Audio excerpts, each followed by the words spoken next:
Hello दोस्तों, स्वागत है आपका हमारे यूट्यूब चैनल और रोजगार सेंटर पे। आज हम लोग पढ़ेंगे यूपी पुलिस पीवाईक्यू 2019 में जो क्वेश्चंस आए थे जीएस के। ये सीरीज अब जीएस बेस्ड पहले चलेगी, फिर रीजनिंग, फिर हिंदी, फिर मैथ। तो अभी हम लोग शुरू करते हैं जीएस का पार्ट 1। 15 to 16 क्वेश्चन डेली हम लोग करेंगे। तो अभी शुरू करते हैं पहला क्वेश्चन से।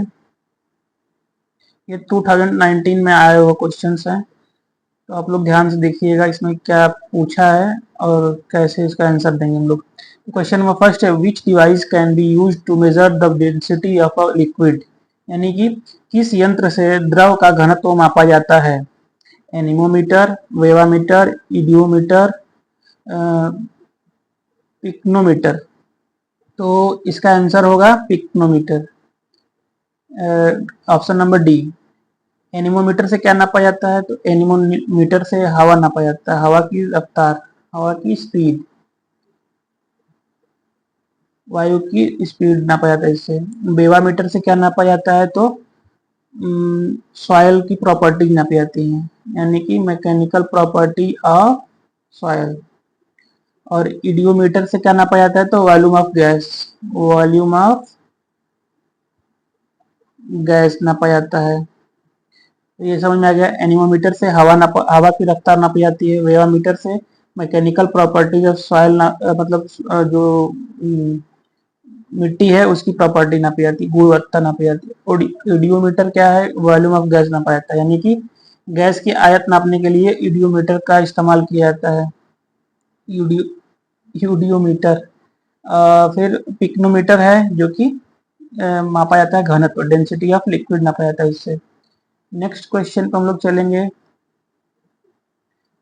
नेक्स्ट क्वेश्चन है, the central university Baba Saheb Bhimrao Ambedkar university Vidya Vihar is located in which city.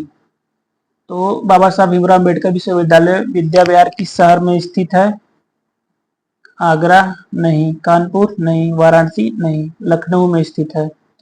ये यूनिवर्सिटी, इसको बोलते हैं शॉर्ट फॉर्म में BBAU यूनिवर्सिटी। ये सेंट्रल यूनिवर्सिटी है जो कि लखनऊ में है। इसकी स्थापना 1996 में हुई थी। ठीक है। एक आगरा में भी है, लेकिन वो स्टेट यूनिवर्सिटी है सेम नाम से। बाकी एक क्वेश्चन और बन सकता है इसमें कि उत्तर प्रदेश में कितनी सेंट्रल यूनिवर्सिटियां हैं। यूपी में सेंट्रल यूनिवर्सिटी कितनी है, तो हम लोग कहेंगे कि 6 central universities in Uttar Pradesh. एक है, एक मिनट, पहला AU इलाहाबाद यूनिवर्सिटी। ये कब बना था, तो ये बना था 1887 में, 1887 में। दूसरा AMU अलीगढ़ मुस्लिम यूनिवर्सिटी। तीसरा BBAU, ये वाला जो है भीमराव अम्बेडकर वाला यूनिवर्सिटी, जो सेंट्रल यूनिवर्सिटी लखनऊ की। चौथा BHU मान लीजिए, ये है, ये 1916 में बना था। और पांचवा है Rajiv Gandhi aviation, national aviation university है, नेशनल एविएशन सेंटर यूनिवर्सिटी है, ये अमेठी में है। ठीक। नेक्स्ट छठा है जो Rani Lakshmibai central agricultural university Jhansi में है ये। तो ये 6 यूनिवर्सिटी हैं जो कि सेंट्रल यूनिवर्सिटी है उत्तर प्रदेश में। उत्तर प्रदेश में कुल कितनी सेंट्रल यूनिवर्सिटियां हैं, तो 6 हैं। नेक्स्ट क्वेश्चन हम लोग देखेंगे।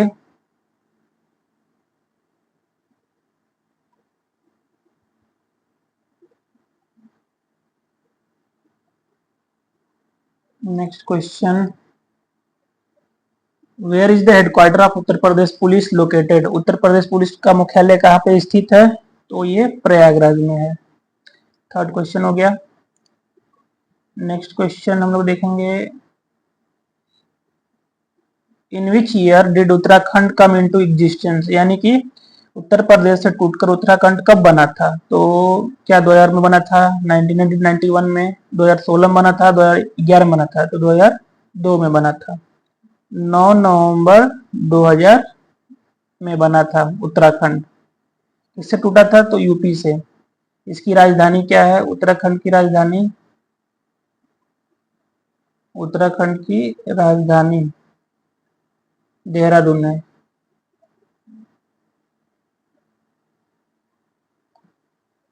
फिर इसके जो सीएम है वो पुष्कर सिंह धामी है। और ये जब टूटा था उत्तर प्रदेश से तो कितने डिस्ट्रिक्ट ले गया था? तो 13 डिस्ट्रिक्ट। फिर नेक्स्ट क्वेश्चन पे चलते हैं हम लोग।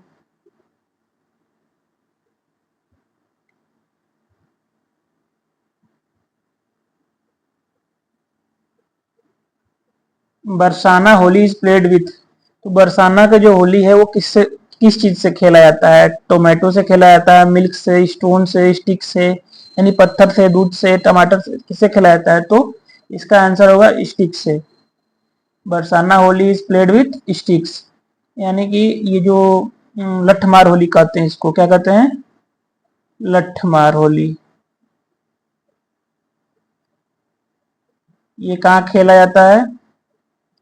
कौन बताएगा कि यहाँ ये कहाँ खेला जाता है? तो ये मथुरा में खेला जाता है। नेक्स्ट क्वेश्चन पे हम लोग चलेंगे।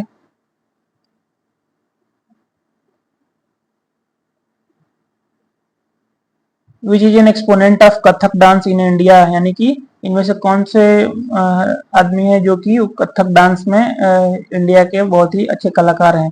तो पहला है ऑप्शन सोनल मान सिंह, मल्लिका साराभाई, और तीसरा है पंडित बिरजू महाराज, चौथा है उदय शंकर।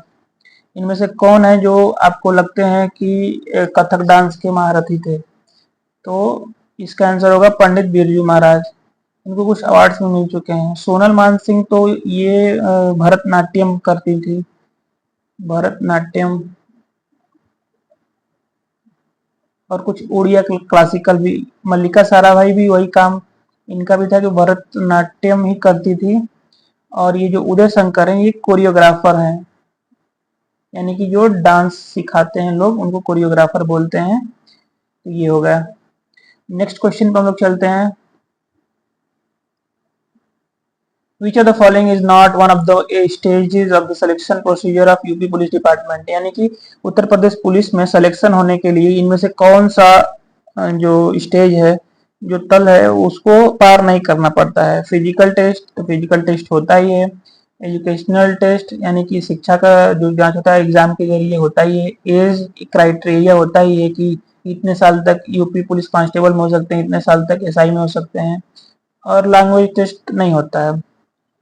लैंग्वेज टेस्ट नहीं होता है। कोई बोल करके पूछता है आपसे कि बोल कर दिखाइए, नहीं, कोई भाषा बोल कर दिखाइए, इसका टेस्ट नहीं होता है। इंग्लिश हिंदी कुछ भी बोलिए, कोई फर्क नहीं पड़ता। तो नेक्स्ट क्वेश्चन पर हम लोग चलेंगे। नेक्स्ट क्वेश्चन है कि which of the following is the highest gallantry award in India, सर्वोच्च जो पुरस्कार है इंडिया में बहादुरी का कौन सा दिया जाता है? तो वो होता है परमवीर चक्र। कौन सा चक्र होता है? परमवीर चक्र, जो सबसे बहादुर व्यक्ति को दिया जाता है।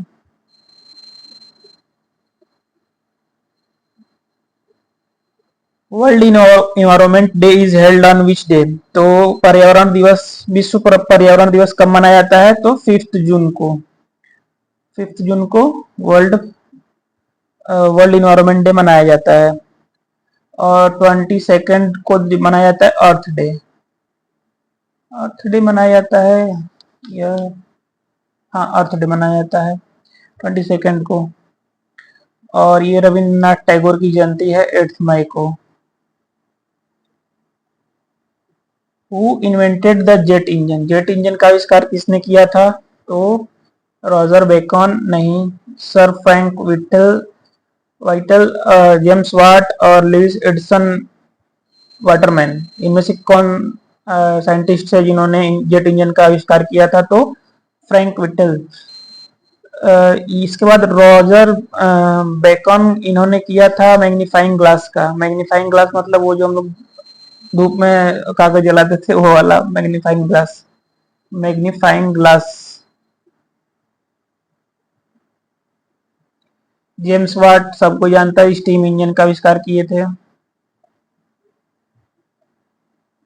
और ये वाटरमैन, एडिसन वाटरमैन ने फॉन्ट पेन का शायद, हाँ पेन का इन्होंने आविष्कार किया था। एक तरह का अलग पेन था जो कि हर परिस्थिति में चल सके। Which Indian state has its maximum under area under forest cover, यानी कि कौन सा जो राज्य भारत का राज्य है जिसका जो मैक्सिमम एरिया है वो जंगल के कवर में आता है? तो इसका आंसर होगा मध्य प्रदेश, यहाँ पे सबसे ज्यादा जंगल है।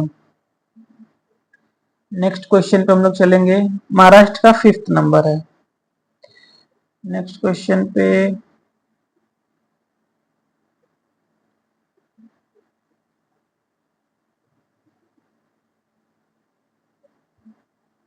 12th number,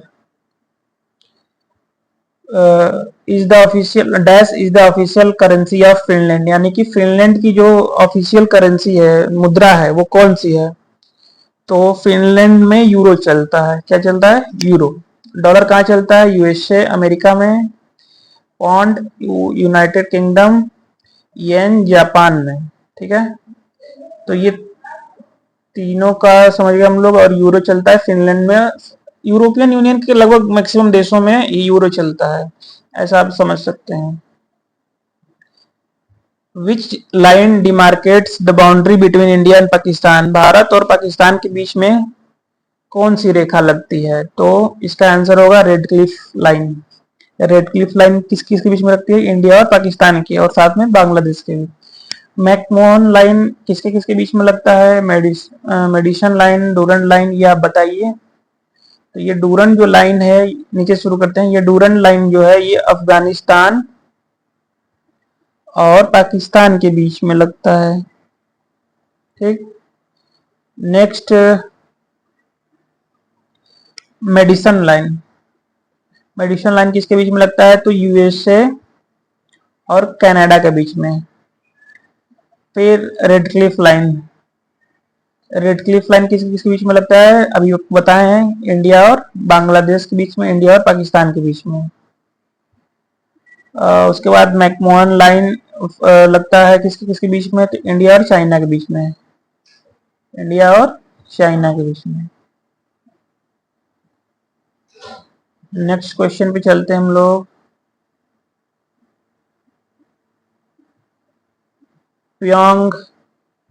Pyongyang is the capital of which country, Pyongyang किस देश का राजधानी है? तो ये होगा नॉर्थ कोरिया का। मालदीव्स का राजधानी क्या है, किसको पता है? बताइए कमेंट में। मालदीव्स का राजधानी है माले। क्या है? माले।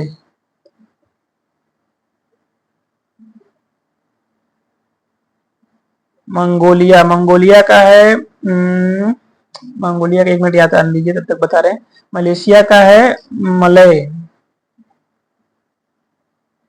नॉर्थ कोरिया का तो ये पता ही है, प्योंगयांग। और मंगोलिया का हो सकता है उलान, उलान ना बाटर, बाटर, हाँ उलान बाटर शायद, उलान बाटर। नाम ही ऐसा है कि भूल जाएगा आदमी। उलान बाटर मंगोलिया की राजधानी है। नेक्स्ट क्वेश्चन, ये सब एशिया के कंट्रीज थे। Dash is an ancient folk dance originated from Orissa, मतलब इसमें से जो 4 दिए हैं, पुलिकली, राउत नाचा नाच, डालखाई, घुमरू, घुमुरा, घुमुरा है आंसर इसका, घुमरा, घुमुरा ये उड़ीसा का एंशियंट डांस है। डलखाई भी वहीं का है, लेकिन इसको माना जाता है आंसर में। और राउत नाचा छत्तीसगढ़ का है। कहाँ का है? छत्तीसगढ़ का। पुलिकली ये है केरल का, केरला का। Next question, the Kakori train robbery was conceived by Ram Prasad Bismil and, किसके साथ हुआ था? राम प्रसाद बिस्मिल। और किसने इसको प्लान तैयार किया था कि ये काकोरी ट्रेन एक्शन करना है? रॉबरी गलत, एक्शन होगा। The Kakori train action was conceived by Ram Prasad Bismil, किसकी प्लानिंग थी? और अशफाकुल्ला खान की थी। खुदीराम बोस तब तक डेथ कर चुके थे, वो शहादत उनको मिल चुकी थी। भगत सिंह अभी ज्वाइन नहीं किए थे। ये ग्रुप तक काकोरी ट्रेन के मतलब एक्शन में एक ग्रुप था HRA नाम का, हिंदुस्तान रिपब्लिकन एसोसिएशन। इसके हेड थे राम प्रसाद बिस्मिल, चंद्रशेखर आजाद, ये लोग इसके मेंबर थे। अशफाकुल्ला खान, राजेंद्र लाहिड़ी, रोशन सिंह, ये लोग इसके पार्ट थे। ये 1925 में हुआ था। काकोरी ट्रेन एक्शन कब हुआ था? 1925 में। काकोरी ट्रेन एक्शन कब हुआ था? 1925 में। उसके बाद लगभग इस ट्रेन, कौन सी ट्रेन थी? तो ये जा रही थी सहारनपुर से लखनऊ, या आ रही थी इसे, 8 डाउन ट्रेन नाम है उसका, 8 डाउन ट्रेन। इसमें कितने पैसे थे जो इन्होंने लिए थे? 8,000 लगभग रुपए, लगभग 8,000 रुपए। इसके बाद क्या हुआ? तो इसके बाद हुआ, नेक्स्ट बताते हैं इसकी कहानी। इसके बाद 40, लगभग 40 पूरे भारत से क्रांतिकारियों को गिरफ्तार किया गया। इसमें से 28 HRA के मेंबर थे। इसमें से भी 4 लोगों को फांसी हुई, 4 लोग को फांसी हुई। उसके बाद 4 लोगों को फांसी हुई, 2 लोगों को काला पानी हुआ। वहां भेजेगा अंडमान निकोबार सेलुलर जेल। और बाकी लोगों को 4 साल की, 5 साल की सजा हुई, किसी को 14 साल की सजा हुई। उन लोगों को इधर ही जेल में रखा गया। तो ये बड़े बड़े लोगों में 4 लोग थे। राम प्रसाद बिस्मिल, जिनको फांसी हुई, अशफाकुल्ला खान और रोशन सिंह, राजेंद्र लाहिड़ी, ये लोग थे फांसी में। सचिंद्र सन्याल थे जो काला पानी गए थे, और सचिंद्र दास कुछ करके थे, वो भी इन्हीं के साथ काला पानी में थे, दोनों एक ही नाम के लोग थे। फिर ये जतिंद्र नाथ दास हैं, ये भगत सिंह के साथ जेल में भूख हड़ताल करते समय शहीद हुए थे। तो इतना था, लगभग 16 क्वेश्चन हो गए हम लोगों के इसमें कवर। अब हम लोग आगे पढ़ेंगे नेक्स्ट सीरीज में, इसी तरह से आगे बढ़ते रहेंगे। जैसे 16 क्वेश्चन आज हुआ, तो नेक्स्ट क्लास में भी 16-17 क्वेश्चन आएंगे जो किसी 2019 के शिफ्ट के होंगे। उस हिसाब से आगे पीछे हम लोग करते रहेंगे। तो आज के लिए इतना ही। फिर हम लोग अगले, मतलब कल ही से रेगुलर चलेगा ये क्लास, जो भी है PYQs का जो सीरीज है वो रेगुलर चलेगा। तो थैंक यू वेरी मच। हम लोगों का चैनल लाइक करें, सब्सक्राइब करें। और भी क्लासेस आएंगी, रीजनिंग की, हिंदी की, जो भी सब्जेक्ट्स हैं, यूपी पुलिस को और UPSI, साथ में SSC के GS को लेकर भी हम लोग भी काम कर रहे हैं। तो थैंक यू वेरी मच।